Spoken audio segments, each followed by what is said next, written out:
impormasyong tunay at napakikinabangan. Saan ka man, sa buong kapuluan. Mababangon sa bagong sigla. Kababayan. Kasama ang social media. Powered broadcaster ng bagong mamamayan. Tapat sa pag-uulat. Ito po ang Presidential Broadcast Service sa Metro Manila. Radyo Pilipinas 1, 738 AM. Ang oras, 2 minuto, makalipas ang alas 9. Ang mga latest, ang mga trending. Ano na ba ang mga happenings? Usap-usapan. Siksik sa kwentuhang magaan at masiglang talakayan ng mga paksang siguradong inyong kawiwilihan. Bawat usapin, makabuluhan. Kaya people of all ages, kasali kayo sa Usap-usapan. Kasama si Ben Blones sa Radyo Pilipinas 738 AM at Radyo Pilipinas World Service.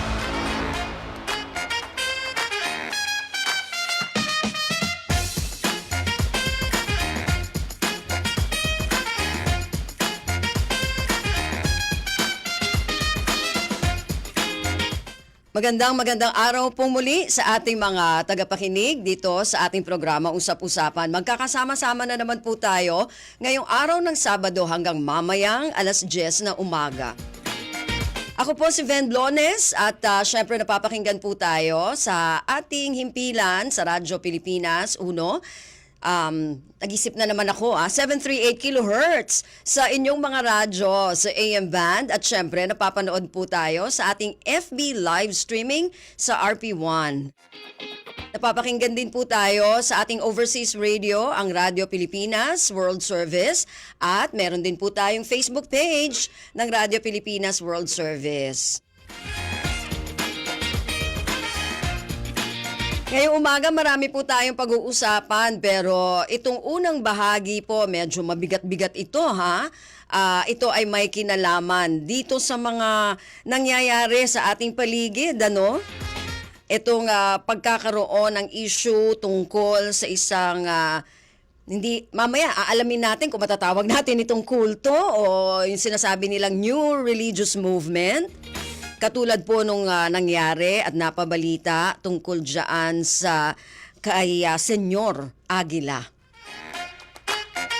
Anyway, nakuumpisahan na natin. Ano? Sa unang bahagi po, makakasama natin ang Professor of Anthropology ng University of the Philippines, Diliman. Live dito sa ating studio, si Dr. Nestor T. Castro. Sir Nestor, magandang umaga po. Magandang umaga rin sa iyo, Ma'am Ven. Okay. Tuloy-tuloy na tayo kasi ang daing nating itatanong ha. At Sige. maraming nagtatanong din kung bakit nangyayari ito. No? Unang-una, katulad ng binanggit natin, yung tungkol dyan sa... actually, hindi naman tayo completely magpo-focus dyan sa Socorro Bayanihan Services Inc. na yan o yung SBSI. Pero dahil nga merong mga ganitong pangyayari no, na nakita tayo, gusto lang nating malaman ngayon kung bakit at paano nabubuo no yung mga ganitong organisasyon kung saan yung mga miyembro parang kumbaga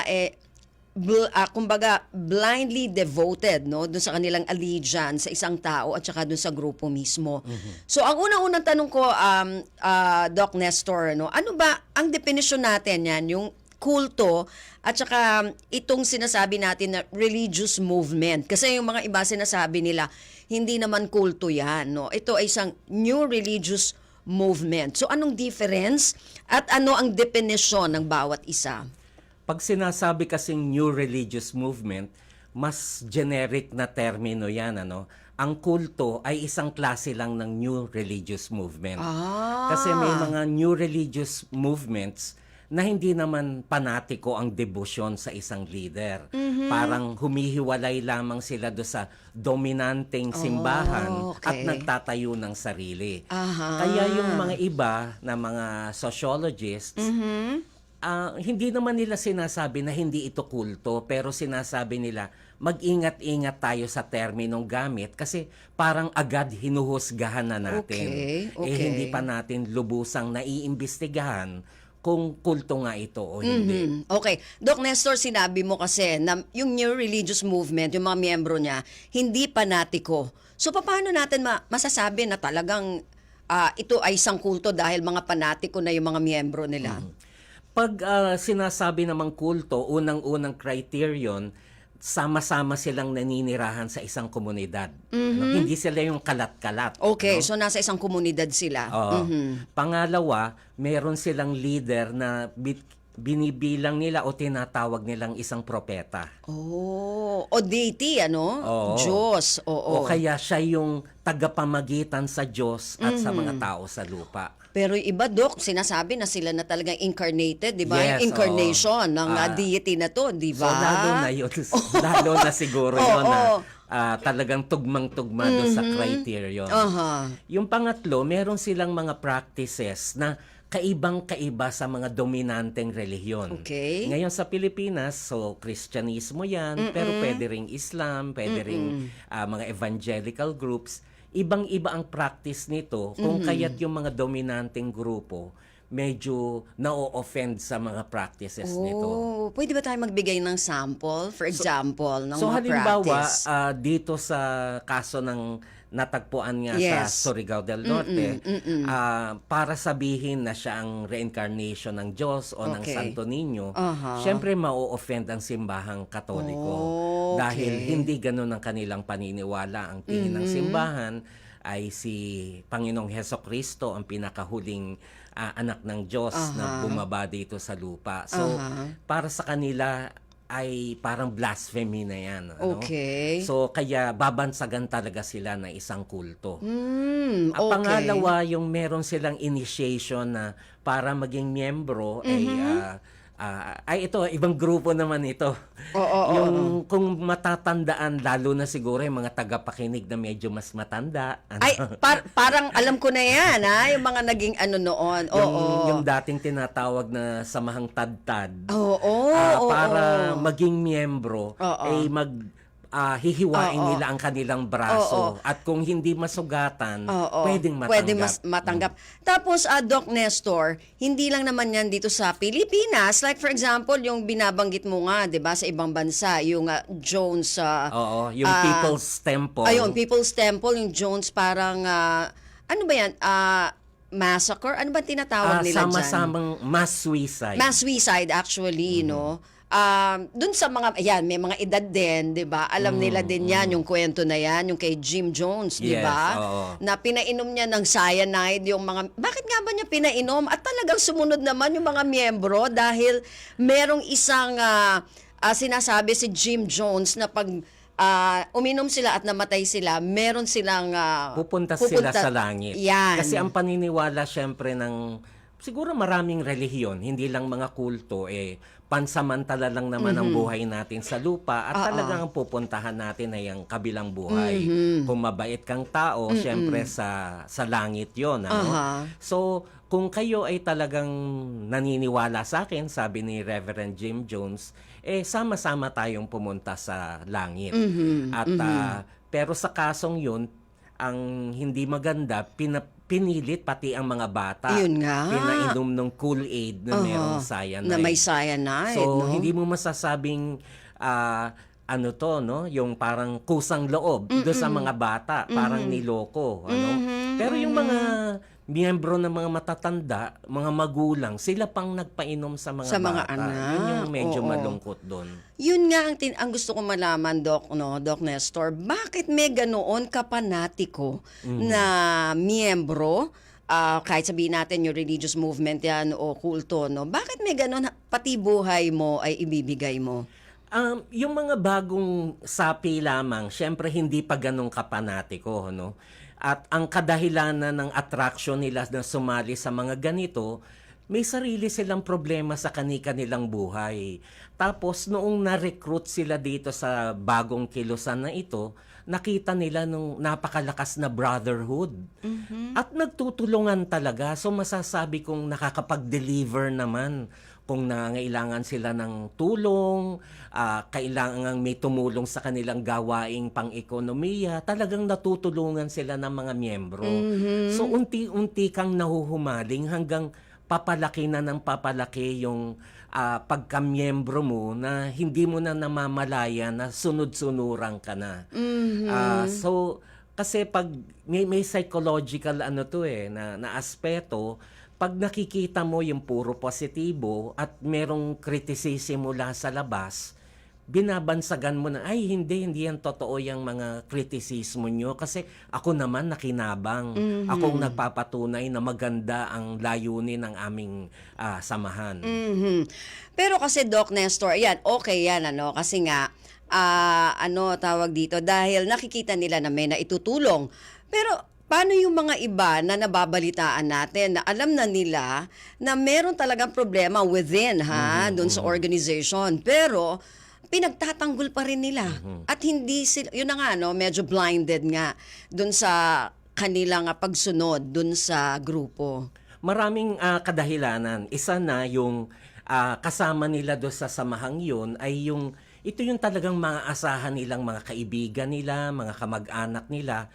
At kung titiwalag sila, paano na ang buhay ko? Wala na akong talagang malapit na mga kaibigan. Baka mas malaki pa ang magiging problema ko kung hihiwalay ako. Pangalawa, para naman doon sa iba, talagang merong aspeto ng fear. Merong pangamba na baka ako gantihan. Kasi merong mga ganong pagkakataon na merong humiwalay, tapos sila ay hinabol o kaya kinutya, in-isolate.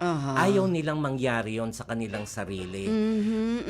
Pangatlo, kung yung mismong mga tao na pinagkakatiwalaan mo, halimbawa may mga miyembro na magulang mo rin, kapatid Iyon. mo rin, Oo. bakit sila naniniwala? Baka ako yung may problema, hindi sila. So parang sinisisi pa nila ang sarili nila. Siguro hindi ko nagagawa yung dapat asahan na gawain ko. So ganun ang nagaganap. Okay. So bago natin puntahan yung iba pa, ang isa din na medyo tayo yung nagiging master naman.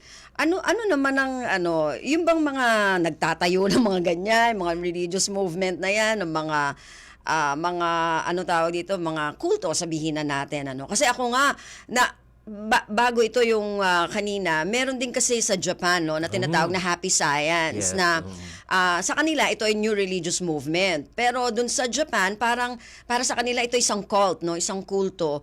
Pero kasi meron sila dito sa Pilipinas at naimbitahan tayo, may nakausap tayo ng mga tao. Maganda naman yung mga sinasabi nila, Pero in the end, parang mismong yung anak nung kanilang master ay nag-defect at sinabi na pinagkakakitaan daw itong grupo na ito. So, doon ba sa mga ganito, yung mga master na ito ng isang grupo, para bumuo siya ng ganitong organisasyon at magdikta sa mga miyembro na mga dapat nilang gawin, may pinaghuhugutan ba ito? Kasi sabi nila baka yung kay Jim Jones nabasa natin na parang deeply rooted ito dun sa kanyang childhood. Nakita na nung bata pa lang siya, meron na siyang ganon talaga na karakter. So lahat ba pwede nating ikabit dito sa mga ganito na mga experiences ng isang tao? Ang isang sinasabing katangian ng mga kulto in particular, yung leader ay napaka-karismatiko. So, siya ay tinitingala dahil magandang ehemplo siya. Marami, isang teacher naman, so igagalang mo. O isang dating mayor. O sa kaso ni Senyor Aguila, siya ay nagpe-perform culturally. So, siya ay nagko-compose ng mga kanta, ng mga sayaw. So, itong mga taong to, pagdududahan mo ba, meron namang magandang kinalalagyan. Pangalawa, maganda yung kanilang pamamaraan ng pagsasalita, merong convincing power. Meron lamang konting kaibahan kay Senyor Aguila dahil pinasa sa kanya. Hindi naman siya ang founder.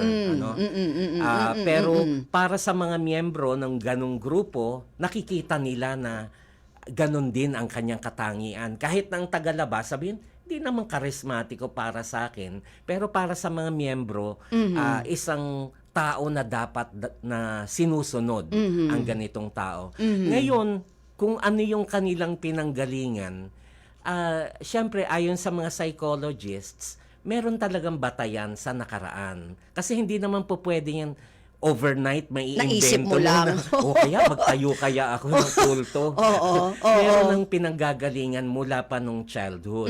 Ngayon kung ano ito, iba-iba na sa iba't ibang sitwasyon. Merong iba na talaga merong aspirations of grandeur na gusto kong maging sikat kasi nung bata ako hindi ako kinikilala pero papatunayan kung mali sila. Merong mga ganyang kaso. So ito talagang masasabi natin na may kinalaman dun sa kanyang mga karanasan. Totoo yun. Nakaraan. Tama yun. Okay. Kaya dapat yun iniimbestigahan yung mga bagay na yun para masolusyonan. Kasi ayaw nating mangyari tulad nga nung kaso ng mass suicide. Sana mapigilan na hindi mangyari ang mga ganon. Kaya hinahanap natin ang papaano ba ang mga compromise sa mga ganitong samahan para magkasundo sa pamahalaan at hindi humahantong sa violenteng pamamaraan ng resolusyon ng problema. Kasi parang mahirap, Doc Nestor, lalo na dito sa atin. Halimbawa, katulad niyan, mayroong nalaman ang pamahalaan natin. Parang hindi rin naman natin agad ito maparusahan dahil doon sa kanilang kulto or doon sa kanilang movement, 'di ba? Kasi wala naman tayong ganon. In fact, yung kay Socorro ay iniimbestigahan dahil doon sa abuse. Tama yun. 'Di ba? Yung abuse tama doon yun. sa miyembro. Pakikwento nga 'yon, Doc Nestor. Tama yun. So kasi medyo nalilito ang iba dahil nga nagkabansagan na ng kulto, akala yun yung iniimbestigahan ng Senado. Kulto ba ito o hindi? Incidental na lang yun. Ang pangunahing iniimbestigahan ay kung merong pagsasamantala sa mga bata. So yun ang pangunahing iniimbestigahan. At sa tingin ko, tama yun. Dahil labag sa ating batas yun. Kaya dapat ipaghiwalay natin dahil hindi dapat pinanghihimasukan ng Estado ang mga usaping relihiyoso. So kung sabihin ng mga miyembro nila na si Senyor Aguila ay reincarnation ng Diyos, wala tayong pakialam doon. Sarili ninyong paniniwala yan. Oo. Pero yung bagay na lumalabag na sa batas, yun ang ating binabantayan at dapat winawasto. So kung may parusa man, parusa dun sa aspetong yon at hindi bilang isang kulto. Oo, bukod doon sa Doc Nestor, sa tingin mo bukod doon sa pagiging charismatic ng isang leader, may iba pa bang paraan sila na parang ine-entice o hinahalina yung enticement para magmiyembro? Siyempre, sinasabi na yung leader na yun ay may mga nagawang himala. Merong mga nagkasakit at napapagaling.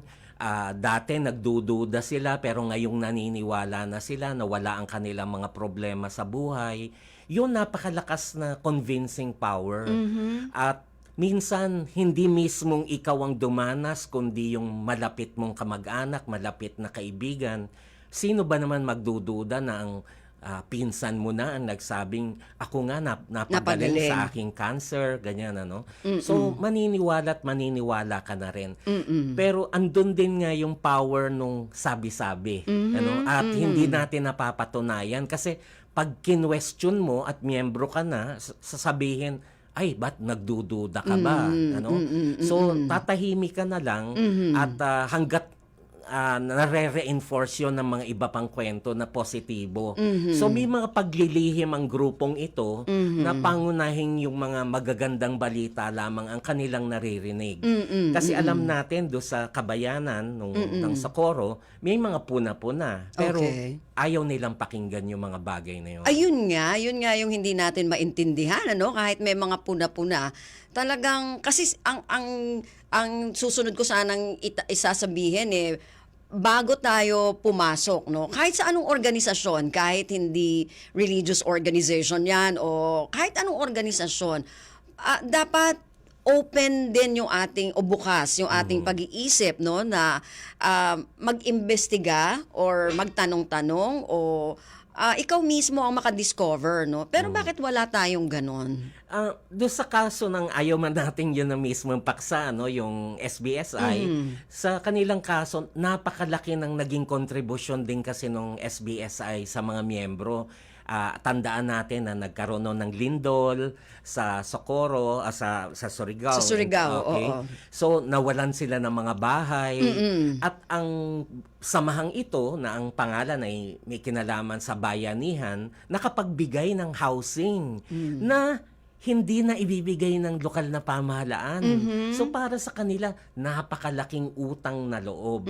So siguro dito na pumapasok din ang aspeto ng kulturang Pilipino. Tayo kasi merong utang na loob sa mga nakakatulong sa atin.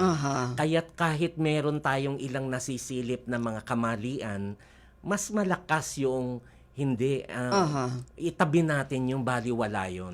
Pero ito, Doc Nestor, kasi yung kulturang Pilipino, no? Katulad ng sabi ko na naimbitahan ako dito sa Happy Science ng isang beses. At nakabasa ako ng mga libro kasi binigyan nila ako ng libro eh. So, doon sa mga libro nila, ang ginagawa ng kanilang leader, wala naman siyang tulong, wala naman siyang pero ang pinaghuhugutan lang nung mga nung mga miyembro ay yung kanya parang pagpapalit-palit ng personalidad. Like halimbawa, may spirit na pumasok sa kanya, ganyan, na sinabi na ganito ang gagawin, ganyan, or may mga inaano siya na itong pati nga si President Trump, parang sinabihan niya na merong sword na ganun-ganon. So parang pag ikaw ba, parang gano'n, gano'n yung leader mo, nagpapalit-palit lang ng personalidad, pero wala ka namang nakukuha sa kanya. Pero, nabubuhay yung kanilang, mismong yung anak, na nag-defect, dun sa nabasa ko, na nagsisinasabi na nabubuhay talaga yung mismong leader at saka yung kanilang grupo sa mga donation. Kasi sa kanila parang isang happy science, so pati pagbibigay para sa kanila ay masaya. So, ano naman yung nun? Paano naman yun? Ano yung pinaguhugutan? Siguro ang pinaka-bottom line ay yung merong sense of fulfillment. Kasi sa kaso ng Japan, talagang malakas ang alienation sa mga tao. Parang kanya-kanya sa buhay, walang pakialaman, lalong-lalo na sa syudad.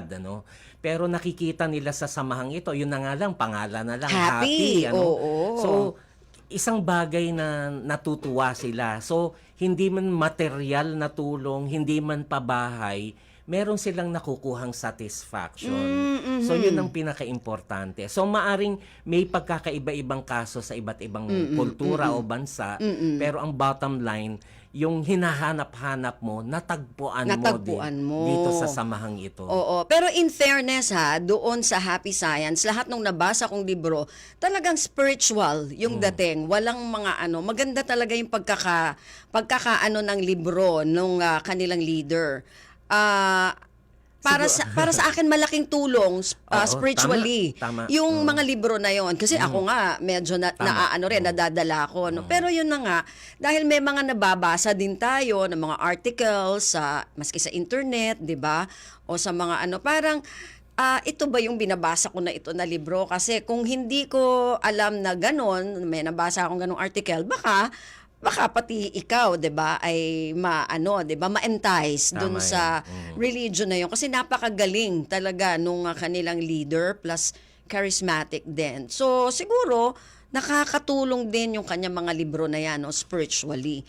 Anyway, dun sa mga nakikinig sa atin, Doc, na Nestor, ano ba yung mga senyales para syempre yung mga nakikinig sa atin, ano ba yung mga senyales, yung mga signs ng isang grupo na talagang maaring ito ay isang kulto? Siguro ang isang warning na sa mga nare-recruit sa mga ganitong miyembro, kung hinihiling ng leader na putulin mo ang iyong pakikipag-ugnayan sa iyong sariling pamilya, parang magduda ka na, kasi pamilya ang pundasyon ng ating lipunan. So, narito yung magandang pagsasamahan na natututunan natin muna sa ating pamilya. At ang ating lipunan ay basically reproduction ng ating pamilya. Pero kasi sa mga ganitong kulto, ayaw nila na may iba kang source ng information labas do sa nanggagaling na leader. So, isa na yun na dapat bantayan. Pangalawa, kung pagiging sarado sa kritisismo. Kasi ang lahat naman ng samahan dito sa lupa, wala pa naman tayo sa langit. Oo. May mga kamalian. Oo, Wala oo. naman perpekto. Kahit na anong simbahan, ang kulto man o hindi. So, ang pagiging bukas sa mga may nakita na mga indikasyon ng kamalian o kahinaan, ay dapat lamang na i-entertain at hingan ng transparency yung pamunuan ng religious movement na yun. Bakit po ganito ang nangyari sa kasong ito? Hindi yung wag mong sabihin 'yan, pag humarap ka bawal na bawal 'yan. So pangalawa rin 'yon na kasi kung gusto mo talaga mag-convince, ba dapat harapin mo pati yung mga problemang 'yon. Pero kung nag-filter ng information, Yes. may tinatago pala, So, pati na rin nga yung mga information tulad ng mga sources ng income, syempre may gastusin ng mga samahang ito, pakikitungo sa labas. Kasi again, may kasabihan tayong no man is an island, hindi po pwedeng merong mga komunidad na talagang putol na putol ang relasyon sa labas. Hindi pwedeng mag-aral, hindi pwedeng magtrabaho sa labas. Parang medyo kaduda-duda na yung ganun. Kaya, nako, dapat, o kaya pag masyadong maganda yung mga pinapangako at maganda masyado yung sinasabi na mangyayari sa inyo, no? O kaya, kasi yung mga iba, yung pag sinabi na, ako ang ang incarnation or reincarnation ng isang deity na yan, 'di ba? Na isang Diyos, dapat siguro muna tayo, no? Mag-observe o mag-imbestiga muna bago tayo talaga umano. Kasi minsan hindi lang yung mga donasyon kundi minsan pati yung talent ng isang tao na e-exploit, na abuse, 'di ba? So, yun ang pinakaano natin. At usually, ano ba yung mga nagiging enticement ng mga grupo na ito, Doc? So, mapapansin din, at least ito hindi dito pa sa ating pinag-uusapan sa Surigao kasi masyadong maaga pa lang, Pero sa ibang grupo, makikita natin na habang lumalaki sila, meron na mga favored na mga miyembro. Ayun. Tapos sila na lang ang nagpo-provide ng cordon sanitaire doon sa leader. So ang enticement, pag masip-sip ka sa leader o sa propeta, mas ikaw yung nakakaangat. Ayun. So, pagalingan ngayon sila sa pagsip-sip sa leader. Hanggang, nire-recognize na ako. Biruin mo, ang anak ng Diyos. Tapos ako kinikilalang second, parang right-hand man. So, meron ding sense of power yung mga ordinaryong miyembro. Parang may politika rin pala. Talaga, oo. Hanggang doon ba naman sa mga kulto, may politika pa rin. Anyway, nako, Doc, ang dami ko pa sanang itatanong, pero nako, wala na tayong oras. Pero natuto ako, na-inform ako, at hopefully yung mga nakikinig din sa atin ay nabigyan natin ng impormasyon, para naman hindi sila maging biktima ng mga ganitong, kahit sabihin natin new religious movement, pagka pinapagawa na sa'yo yung mga bagay o dinidiktahan ka na ng mga bagay na ginagawa mo sa pang-araw-araw, medyo kaiba na yon. Anyway, Doc, baka meron kang mensahe para dun sa mga nakikinig sa atin, tungkol dito sa kulto at saka yung itong new religious movement. Siguro dahil maraming problema ang ating bansa sa kasalukuyan, talagang naghahanap-hanap tayo ng mas magandang buhay. Pero ano man yung nag-aalok sa atin na maililigtas tayo sa ating mga problema, maging critical muna tayo sa mga binabanggit sa atin bago tayo magdesisyon. Ayun. Ako, yan Yan ang message ni Dr. Nestro Castro, ang Professor of Anthropology. Alam mo, yung anthropology, babasahin ko pa lang, parang ang hirap-hirap na. Hirap-hirap ng pag-aralan. So maraming salamat, Doc Nestor, Professor of Anthropology ng University of the Philippines, Diliman. Sir, maraming salamat talaga sa oras mo, ha? Salamat Alam ko din. dapat nagpapahinga ka ngayong mga araw na ito, pero pumunta ka dito sa amin ng live. Thank Wala you, sir. Thank you, sir. Si Dr. Nestor Castro. Samantala, magpapaalala lamang po tayo para sa ikalawang bahagi po na ating programa. Ito naman, kailangan natin na magpasaya naman doon sa mga travelista natin, mga gustong-gusto ng maglamierda. Makakasama naman natin ang President ng Philippine Travel Agencies Association via Zoom, si Ma'am Patria Pati T. Chong. Yan. So standby po sa second half ng ating programa. Time to celebrate kulturang Pinoy. Tradisyon, musika, sining, literatura at iba pa. Anything and everything fun and Filipino.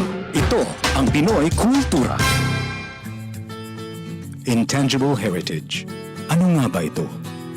UNESCO defines it as the totality of tradition-based creations of a cultural community expressed by a group of individuals and recognized as reflecting its cultural and social identity. In the early 2000s, the organization honored the Darangan chant of the Maranao and the Hudhud chant of the Ifugao as Philippine masterpieces of oral and intangible heritage of humanity.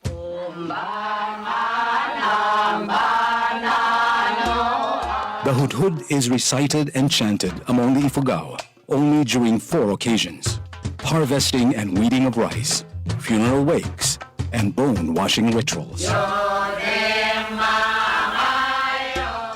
Ito ay binubuo ng 200 kwento na may 40 kabanata bawat kwento. A celebration of heroes, heroines, wealth, and culture.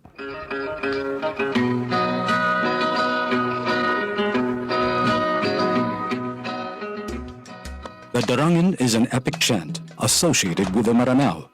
Buhay, kamatayan, panunuyo at pagmamahal ay ilan lamang sa mga kwentong napapaloob dito. Inaw nandidong warano ni anarampoy na. Ang darangan ay galing sa salitang darang, which means to narrate in the form of a song or chant, and is the longest surviving epic poetry in the Philippines. Ano unang akoro. Yan ang Pinoy Kultura, because our culture is cool. To know more about their life, work, and contributions, visit the National Commission for Culture and the Arts at ncca.gov.ph. Mahahalagang issue, maiinit na balita at talakaya alamin sa mas pinaganda, mas pinalawak, mas pinalakas. Radyo Pilipinas, 738 sa Metro Manila.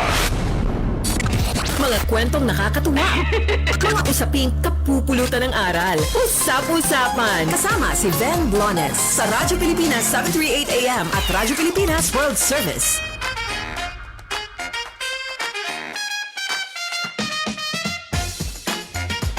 Okay, balik tayo sa ating programang Usap-Usapan. Ngayon pong araw na ito ng Sabado, syempre napapakinggan po tayo sa ating himpilan sa Radyo Pilipinas 1, 738 kHz, sa inyong mga radyo at syempre sa ating FB live streaming ng RP1. At meron din tayo, napapakinggan din tayo sa ating overseas radio, ang Radio Pilipinas World Service, at sa ating FB page din ng Radio Pilipinas World Service.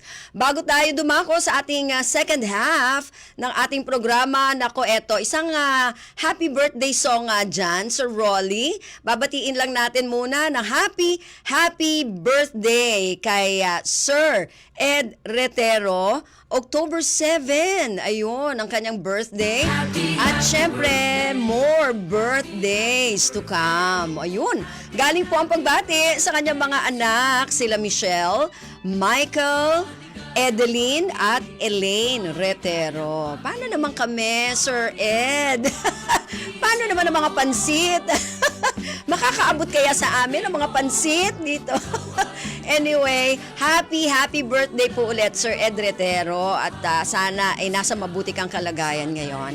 At nako, Happy Town Fiesta naman sa Itbayat, Batanes. Kapian kamo no Diyos. So, ang galing ko. Ayun, ako, ang daming mga pansit na. Ang daming pansitan ngayon, Rolly. Baka naman may mga pansit na makarating. Anyway, second half po ng ating programang Usap-Usapan, kasama na natin via Zoom si Ma'am Patria Patty Chong, ang presidente ng Philippine Travel Agencies Association. At naku, aalamin natin, malapit na no, sa February ngayong 2024, ang kanilang 31st Travel Tour Expo. Ayan, nako, ito ay para sa ating turismo. Ma'am Patria, magandang umaga po. Hi! Magandang umaga sa iyo and of course to your very famous program Usap-Usapan, and good morning also to the televiewers and your radio audience. Ayun, naku, kumusta na Ma'am Patria at kumusta na ang preparasyon ninyo sa inyong Travel Tour Expo 2024? Well, we are all very excited. Siyempre, lahat ngayon, everybody wants to travel, no? To see the world, especially right after the pandemic. Kami, siyempre, although ang Travel Tour Expo is still February 2, 3, and 4, 2024, nonetheless, kailangan, siyempre, ang ano dyan, mas mabigat dyan ang preparasyon. Oo Di ba? Kailangan naman. handa. Oo. Siyempre, kailangan yung mga exhibitors. Sa ngayon, ang dami na namin mga exhibitors, no? As of October 5, ang nag-register na sa amin, 278 na. Wow. Ganun na karami. Yes, as of October 5 pa lang yan. So, we expect more, no? And kasi this is one of the biggest, grandiest, and the liveliest tour expo that we will promise to the traveling public, no? And of Wow. course to televiewers as well, and those who are interested, our investors, no? And those who are interested in travel and tourism. So, excited kami sa aming preparation. So, I hope you will have the time to join us, ha, Ben? I'm looking forward, Opo. to see you in our expo. But at least, ma-witness mo rin live. And you can also avail of all the special airfares offered by the airlines. We have several airlines participating. Of course, yung mga tour packages, no? Kasi ang commitment ng mga exhibitors sa amin is they will give the lowest fares, the lowest price, and the best tour packages. Wow! So yan yung aabangan ng ating mga travelista. Pero bago doon sa Yes. iba ko pang mga tanong, Ma'am Patria, kailan ba nagsimula itong PTTE na to? Tsaka ano ba yung maitutulong at naitulong na nito sa ating ekonomiya at tsaka doon sa ating turismo? Malaking tulong. Nag-umpisa kami way back in 1992, no? Kaya 31st na kami next year. So, kahit pandemic, tuloy na tuloy pa rin kami. Although, to a smaller scale. Kasi yun naman noon pandemic, no? So, ang aming Travel Tour Expo, ano yan, continuous basis through the years, and by God's grace, we have been very successful. Anong tulong? We're giving our traveling public the opportunity to choose, no, and to plan beforehand. Because alam mo, tayo kung minsan nagaya, tara na, lang dyan lang, malapit, domestically, say, cool, let's go to Davao, let's go to Zamboanga. Pero ang ibig ko sabihin, if you want to travel as a whole family and enjoy, lalo far places, no, like Europe, US, even in Asia, kasi okay lang yung visa-free. Wala kang hassle, no? O Taipei, Hong Kong, Singapore, ASEAN, walang visa yan. But if you want to go to Korea, you want to go to Japan, you go to other places, no? You need visa, Europe, US, so on and so forth. So, kailangan iplano yan. Ren, kasi hindi mo pwede basta na lang, let's go. Hindi pwede kasi kailangan ng visa. Visa process is not simple, no? Maraming mga requirements yan ng mga embassies. So, ang advice namin is plan ahead, no? Of course, depende sa budget. Oo. Sana all, no, Ma'am Patria, na pag nakaisip, gora na agad. Paano kung walang budget, di ba? Yes. Oo. So at least dito, sabi mo nga Ma'am Patria, maraming ano ba yung mga deals diyan na pwedeng maibigay natin dun sa ating mga travelista kung talagang medyo kumbaga yung mga backpackers natin, yung mga budgeted na mga diyan, no, na mga travel. Tama ka, no? Kasi kami, we have different types of exhibitors. So, kung baga sa ang determining factor, yung budget. Oo. Gusto ko nga ito, 5-star hotel, pero ang kaya ko lang 3-star, di ba? Oo. So, kami, nag-imbita kami, lahat ng hotels na from 5-star, 4-star, 3-star budget hotel. In other words, depende sa iyong budget, doon ka ngayong pipili. But we're offering an assortment, variety of different choices for the traveling public. Depende definitely sa budget, di ba? Sino ba ayaw ng 5-star hotel? Eh kung kaya mo lang naman 3-star. So, syempre, doon ka na lang muna sa 3-star, di ba? Oo, basta makarating ka dun sa gusto mong destinasyon. Correct. Oo. Ma'am Patria, ito ika-31 no na Correct. expo. May mga kumpara dun sa mga nakaraang expo ninyo, may mga pagbabago ba? May mga nadagdag ba? Ano ba? Siyempre, Siyempre. as I mentioned kanina, we promise this Travel Tour Expo 2024 to be the grandest, the biggest, and the liveliest. Okay. Kasi, siyempre, ang tanong mo kanina, may pagbabago ba? Definitely. Maraming pagbabago. Number one, maraming exhibitors. Wala na ngang lugar. Biniro ko nga ang SMX. Pwede pa, pati parking nga, gagamitin na namin eh. Kasi punong-puno na ang the entire area sa ground floor and the entire area sa sa taas. So, ibig ko sabihin, we are very excited kasi daming interesado. As I said, as of now, 278 na mga exhibitors. Kaya di ko na yung mga iba, saan ko na lalagay, no? So, pasensyahan na lang. Of course, we recognize yung mga loyalty program, meaning yung these exhibitors that have been supporting us through the years. And of course, marami pa rin mga bago, no? So, we are very excited kasi the participation, the response, very, very positive. No? Everybody is excited. So, because we are all excited to travel, especially as Pinoy, we love traveling. Oo. For me, actually, my passion is really traveling. No? Anyway, so kami, we do recognize the fact na the traveling public has different types of budget. So, we are now giving them all the different choices. So, sila na yung pumili. So, when they come to the Travel Tour Expo next year, they can now choose different types of hotels, different types of fares from the different airlines, no?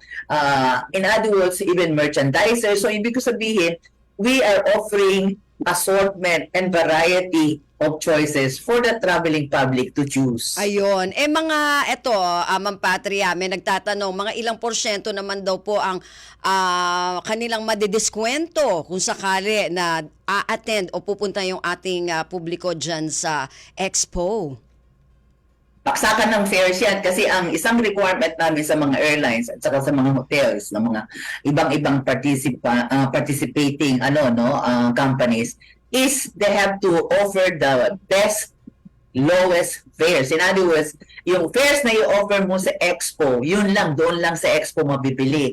After the Expo, hindi na pwede i-offer yung rates na. For example, Manila, Hong Kong, example lang, i-offer ko airline ABC, $50 round trip, di ba?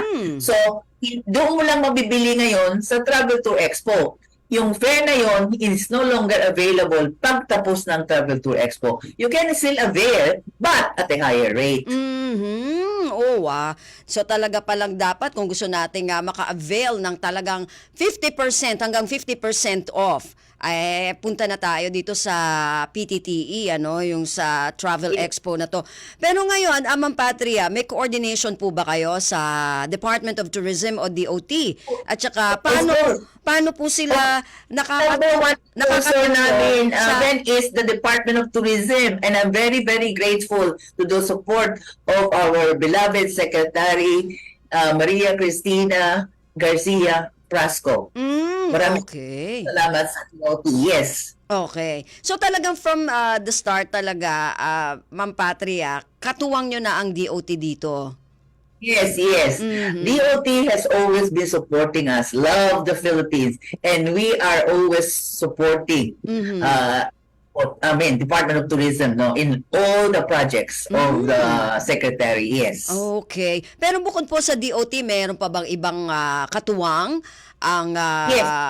ang PTAA? Yes, TPB, Tourism Promotions Board. Oh. Tulong din sa amin, yes. Okay. So, we are very lucky and very, very grateful to the support being extended to us by the government sector as well as the private sector. So marami pala talaga kayong katuwang dyan. Kaya pala hindi Yes. na magkasya dun sa SMX na yan hanggang parking na ang Yes. gusto mo, Ma'am Patria. Yes, lahat ng mga regions tumutulong din sa amin. Yes. Kaya maraming malaki ang pasasalamat namin. Okay. Pero Ma'am Patria, bukod dun sa mga travelers natin, dun sa mga travelista natin, dun sa mga dun sa mga travel agency at saka mga tour operators po, ano ang usually na ibibigay naman na oportunidad po dito sa PTTE? Kasi kaya na ang dami-dami namin nga mga ang maraming na nag-a-apply sa amin o sumasali as exhibitors, mga travel agents. Kasi siyempre na-expose at saka project namin ito, no, mga travel agents. Of course, mga airlines and hotels, mga resort. Yan. Karamihan ito. Yes. So Ma'am Patria, yung mga ano ba yung iso-showcase o ipapakita diyan ng mga produkto, mga services ng mga tour operators natin diyan. Doon para syempre makakonekta sila doon sa kanilang mga potential client, no? Yes. Kaya as I mentioned kanina, they're offering, no? In fact, meron kami stage. Meron kami doon program, no? So halimbawa, sa Guam, magpe-present sila sa stage, yung mga produkto ng Guam, di ba? So what can you see in Guam? Shopping, no taxes, di ba? Tax-free. And then, another naman. So in other words, Korea, magpe-present sila, demonstration on cooking skills, different types of food, no? If you like, Korean food, and then Japan din. So, mga participating countries and then participating mga organizations, they have the chance to do a presentation, dance number, or lucky draws, or singing contest, whatever na gusto nila i-present sa public. So, may section doon na may programs for yung mga doon na pa-participate to enjoy. May entertainment. So may entertainment pa pala pagka dyan sa expo. Yes. May mga quiz may mga MC kami, di ba? So participation ng mga audience. So akyat ka sa stage, may quiz na tanungin, ano yung mga popular destinations sa Pilipinas? So kung tama yung sagot, may prize ka. Ganyan. Wow. Tapos may mga raffle din ba dyan? Yes, Sasali kami dyan sa raffle. Baka swertihin, di ba? Ma'am Patria? Yes. Oo. Pero, Ma'am Patria, dun sa mga nakikinig sa atin, paano sila magiging miyembro ng PTAA kung gusto nila na maging member? Madali. Of course, kaya ng pangalan namin, Philippine Travel Agencies Association. Siyempre, karamihan sa amin, majority kami, talagang mga travel agencies, no? So, pero, ang those that are involved in travel and tourism are also encouraged to join. Pero ang tawag namin, kasi kami mga travel agents, kami mga regular members. Kami yung may rights pag may election kami of the officers.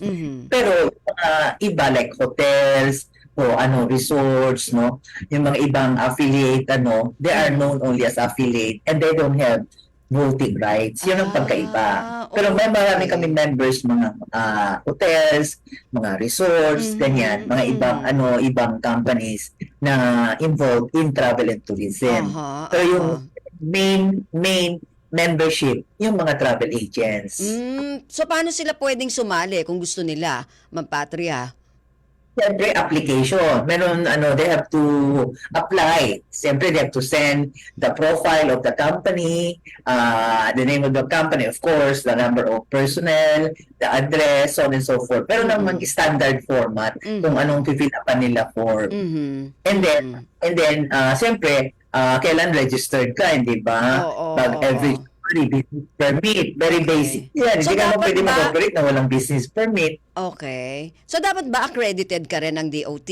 Ganon. Yes, siyempre, importante rin accredited ka ng DOT.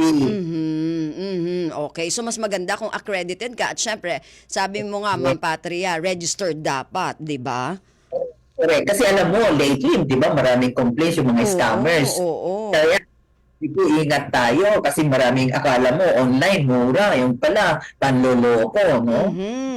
Kaya doon tayo sa mga legit, katulad nitong PTAA. At saka itong dadating na kanilang expo, no, yung travel expo nila. So speaking of PTTE, Ma'am Patria, baka eto, imbitahan mo yung mga nakikinig sa atin ngayon bago tayo maubusan ng oras. Kasi, ano talaga, tama kayo. I'm inviting all of you, yung mga televiewers, mga radio listeners ng ating usap-usapan, ipatuloy ninyo pagtangkilik ng programa ni Ben Leones, no? Naku, Magaling salamat. yan. Magaling not because I admire her, but she's really good in what she's doing. She's very passionate. Now, inviting all of you to please plan already ahead in your schedule for February 2, 3, and 4 of 2024 for the Travel Tour Expo to be held at SMX Convention. The entire area, binok ko na yan, binayaran ko na. No? Ibig ko sabihin, ano na, naka-reserve na yan sa amin. So, we're inviting all of you to please come and take advantage of the best travel deals, no, that you will have for 2024. We will have the biggest, grandiest, and the liveliest travel tour expo. So, as early as now, magplano na kayo. Kung saan ang destination gusto ninyo, where do you wanna go, to bring your friends, whether it's gonna be honeymoon, family get-together, or barkada, or company outings. We have all the different packages for all of you to suit all the different budgets. Ayun. Maraming salamat. Okay. Ma'am Patria, may posibilidad ba na pati parking ay ma-occupy? Ay, sabi ko nga kung pwede maglalagay daw ng tent. Biniro ko nga ang SMX si Mr. Danya, pwede ba pati yung parking i-occupy na namin? Hindi pero pwede ngayon kasi pang parking yon, hindi naman daw pang travel to expo. Sabi ko dapat i-expand, wala na expansion area, di ba? So, gagawin namin whatever, we will try to accommodate as many as possible. Kaya nga, sinasabi ko sa mga exhibitors as early as now, mag-ano na kayo. Siyempre, pag wala na akong space ma-offer, kahit gusto ko pa kayong i-accommodate, Aha. regrettably, di ba, sorry na lang. Sorry na lang. Oo. Oy, entrance fee, Ma'am Patria, magkano? Pala, Oo, bago tayo pero nagpaalam. Siyempre, senior citizen, di ba? Kagaya ko, senior na. Ikaw hindi, 25 ka pa lang eh. Anyway, so, 50 pesos. Okay, Mga so dollar. 50 pesos. Ang dollar na eh. Ang dollar rate ngayon, almost 57 na, di ba? Okay, so very $1. affordable. Okay. Ang regular, 70 pesos lang. Okay. Very, very affordable. Okay. With all the savings that you're gonna have, it's nothing. Di ba? Okay, sige. So, Ma'am Patria, maraming salamat po sa oras ulit, ha? Sa uulitin, Thank you. Ma'am Patria. Yes.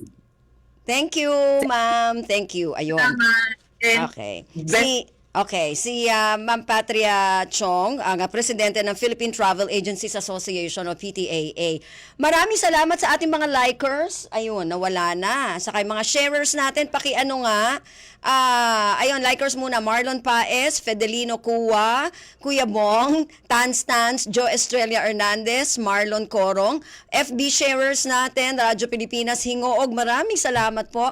Radyo Pilipinas Davao, Iligan, Radyo Pilipinas Iligan at Radyo Pilipinas Zamboanga. Maraming salamat po sa lahat ng ating mga naging tagapakinig at naging panauhin. Sa kanan ng ating mga kasama sa technical side, kay Rolly Bumatayo, kay Joy Timidan at sino yung ating intern? Tricksha wala, okay. At sa ating production side, kay Miss Bea Gaza de Guzman at syempre kay Erwin Peñano. Maraming salamat po muli ang tabayanan ng ating kalipunan ng mga balita sa pamamagitan ni AJ Ignacio. Ito po si Ven Blones. Maganda umaga po. We know you're always on the go.